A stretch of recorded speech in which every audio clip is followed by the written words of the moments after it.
Hi. What would I usually say? I mean, yo. I'm JRE from. Let me take a guess. JREKML. And yeah, this is my Draw My Life video. I know it's late, but I felt like it was the right time to tell my story. Alright, let's go. So, once upon a time, there was a baby boy, and he was Asian Jamaican, and his name was Dre, wrapped in that blanket. Oh, wait, hold up. Let's go back more. Let's start with Florida. That's where I'm from. Let's start with my dad. He was from Jamaica, and basically he had to move to the 305, Miami. You know, parents, family stuff. And my mom, who's from the Philippines, she wanted to get out and do nursing, and so she moved to the United States, but she ended up in Miami as well. So yeah, they both moved to Miami and they don't even know each other. Yet. Right here is my dad, this young stud, handsome young man at the time. He still is. And people said that he looked like Elvis when he was younger with green blue eyes. And right next door in the other townhouse was my future mom. Straight from the Philippines. She rented out a townhouse and who was right next to my dad. So my dad had her keys and had to give it to her next door, but he wasn't really good with girls. He was like shy. So he probably came off mean, but he didn't mean to. He just didn't know how to talk to girls.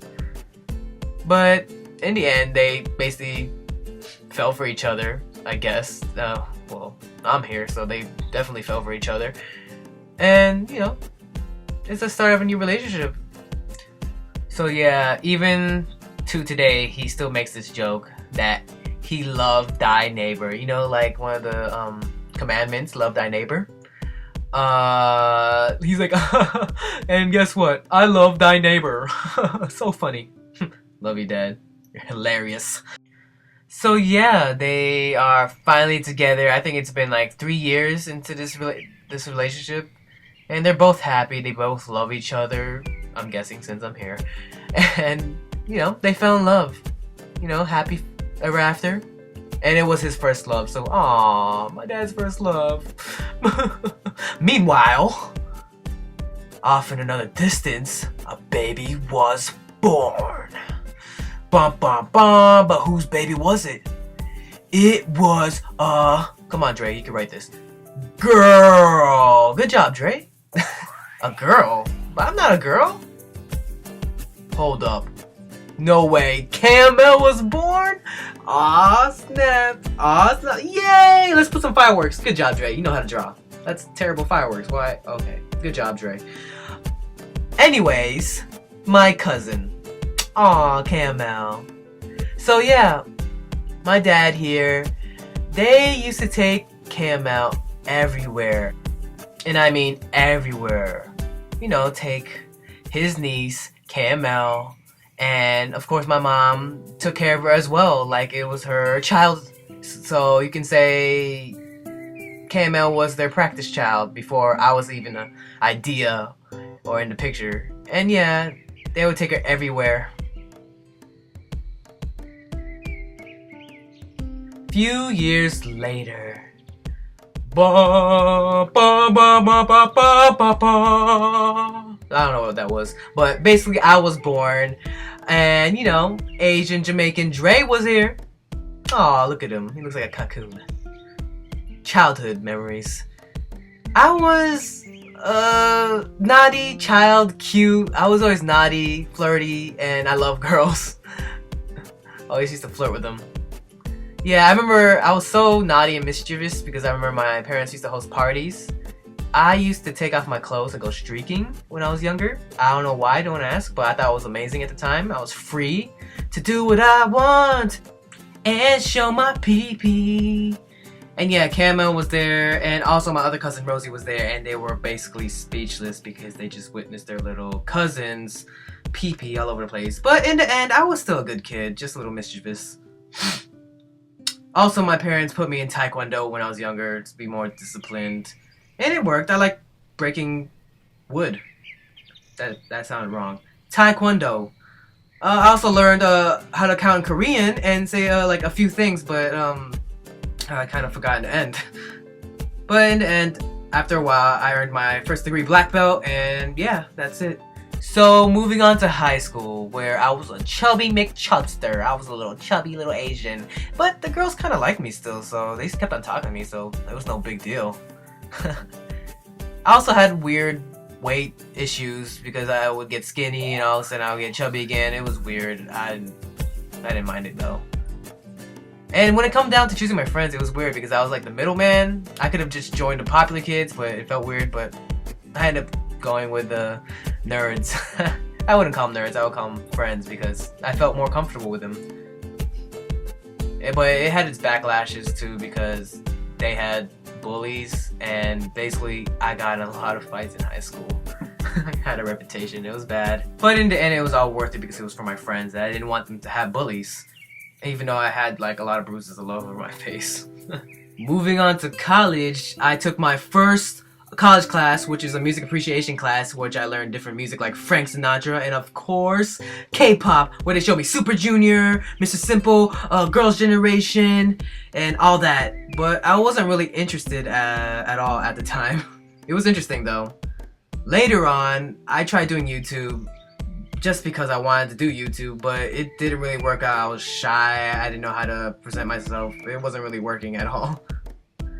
Back to college, in the class, I did film and TV productions, where basically I was a weatherman slash anchorman slash TV show host. I was a talk show host. It was crazy because nobody else wanted to do it. So after being forced to do these TV hosting things, I basically developed a character named JRE, Just Random Every Day, which made class more entertaining. And I basically liked entertaining my classmates. But basically JRE is me times 10. So my classmates enjoyed it, so I enjoyed it. So yeah, later on, I was thinking to myself, I'm half Jamaican and I look up to Bob Marley in music, but I'm Filipino Asian, but I don't really look up to anybody in music.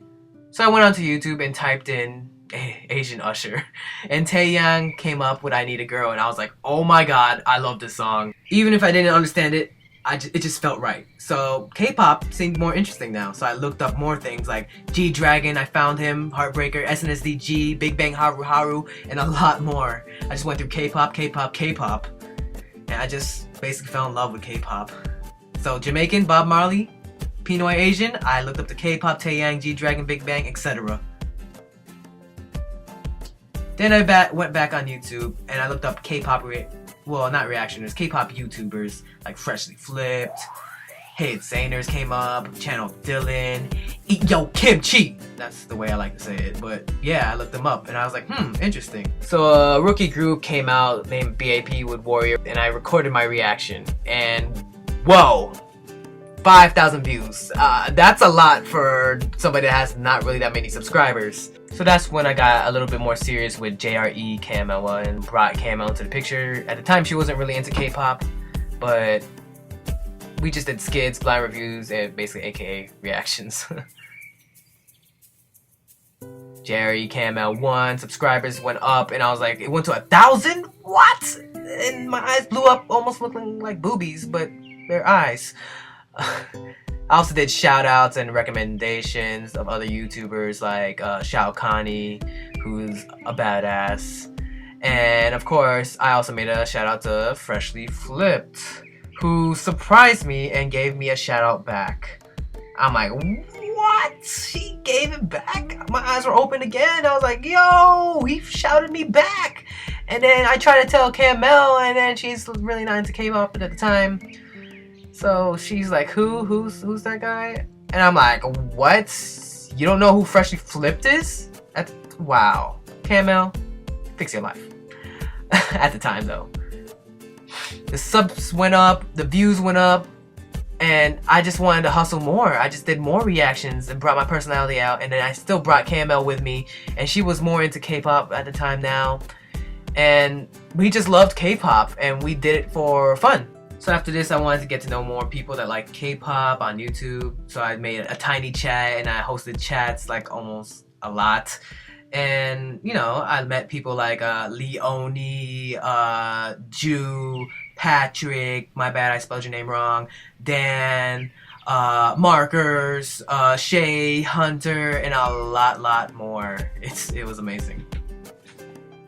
Then when I thought everything was going fine,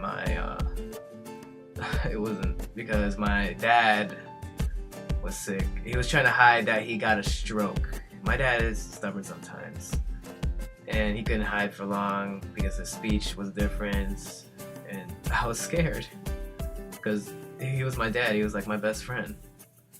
I was so sad. This is my first time I had a panic attack. I never had it before. It was scary because I didn't want to lose him. You know, my life was going like all downhill all of a sudden so fast. Like, what do I do? I felt like it was my fault, but I know it really wasn't. But it felt like it.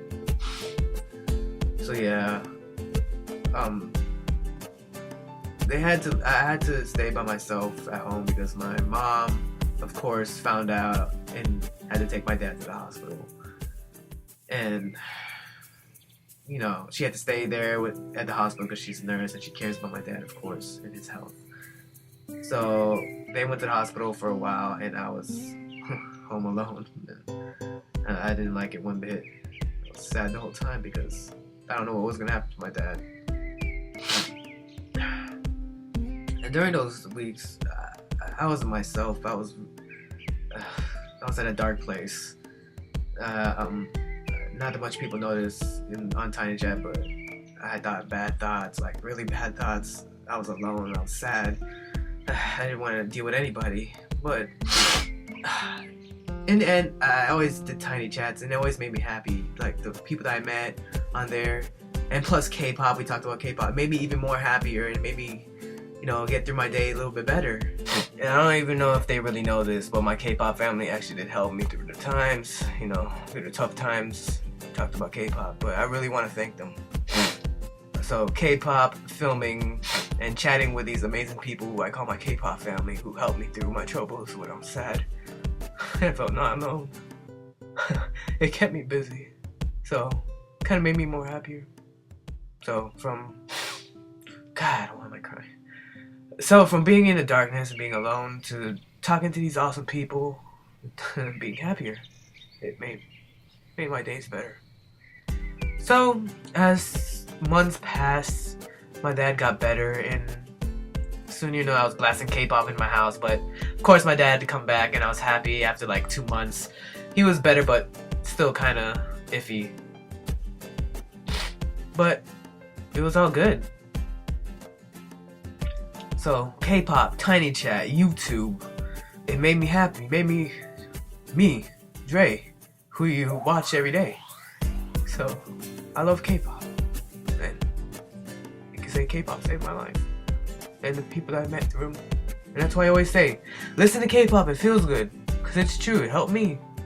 It made me feel good, and I just want to spread the message. So love you, my sexy beautiful people.